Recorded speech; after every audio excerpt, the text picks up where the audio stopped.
રાજકોટ જિલ્લાના ઉપલેટામાં Aires party plot ખાતે chambers of કોમર્સની 24મી વાર્ષિક સાધારણ સભા યોજાઈ.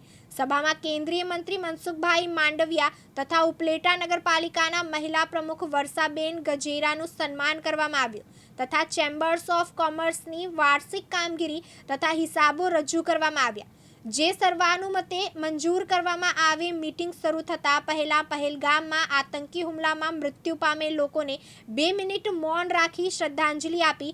ચેમ્બર ઓફ કોમર્સના આવતા વર્ષમાં કામગીરીના ઠરાવ પસાર કરવામાં આવ્યો. તેમાં ભૂગર્ભ ગટર યોજના, નલ સેજલ યોજના, ગેસ પાઇપલાઇન કામ ચાલુ છે. તેમાં ચોમાસામાં લોકોને તકલીફ ન પડે તેવું આયોજન કરવું.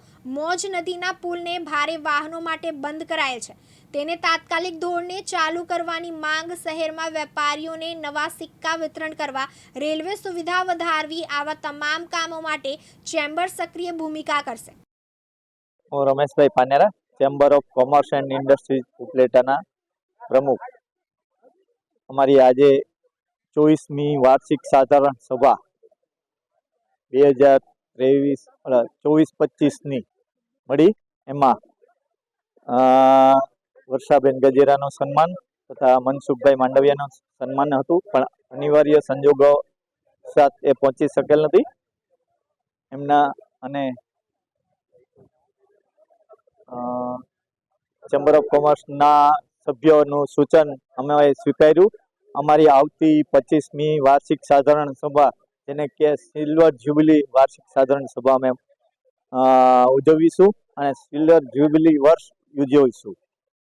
એમના અનુસંધાને સભ્યોએ કરેલા સૂચનોમાં અમે બાળકોનું સન્માન કરશું, જે પરીક્ષામાં અવ્વલ નંબર આવેલા હોય એમના, અને રમતગમતમાં ની યોજનાઓનો અમારો પ્રોગ્રામ છે, એમાં એની પણ યોજનાનો અમલ કરશું. ઉપલેટા ચેમ્બર્સ ઓફ કોમર્સ પૂર્વ પ્રમુખ વિનુભાઈ ગેરવડા.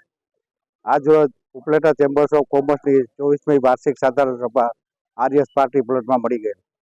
આ મિટિંગમાં ઉપલેટાના મહાનુભાવો હાજરી આપેલ, તેમાં છગનભાઈ સોજિત્રા, દાનભાઈ ચંદ્રવાડિયા, બટુકભાઈ ગજેરા, ડાયાભાઈ ગજેરા. આ મિટિંગમાં કામગીરીનો અહેવાલ તથા હિસાબ કિતાબો સભ્યો સમક્ષ રજૂ કરી સર્વાનુમતે મંજૂર કરવામાં આવેલ.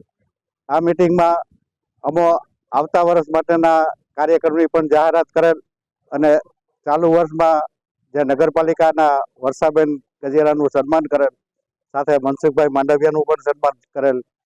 તેમાં વર્ષાબેનને સૂચન આપેલા કે ઉપલેટા શહેરમાં અત્યારે જલ સે નલની યોજના, ભૂગર્ભ ગટરની યોજના, પછી ગેસના પાઇપલાઇનની યોજના જે ચાલુ છે, તેમાં રોડ રસ્તા તમામ રીતે ખોદકામ ચાલુ છે.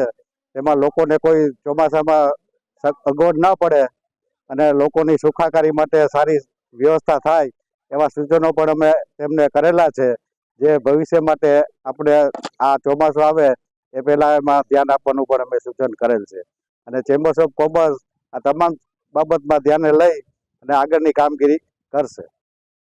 વિપુલ ધામેચા, દિવ્યાંગ ન્યૂઝ, ઉપલેટા, રાજકોટ.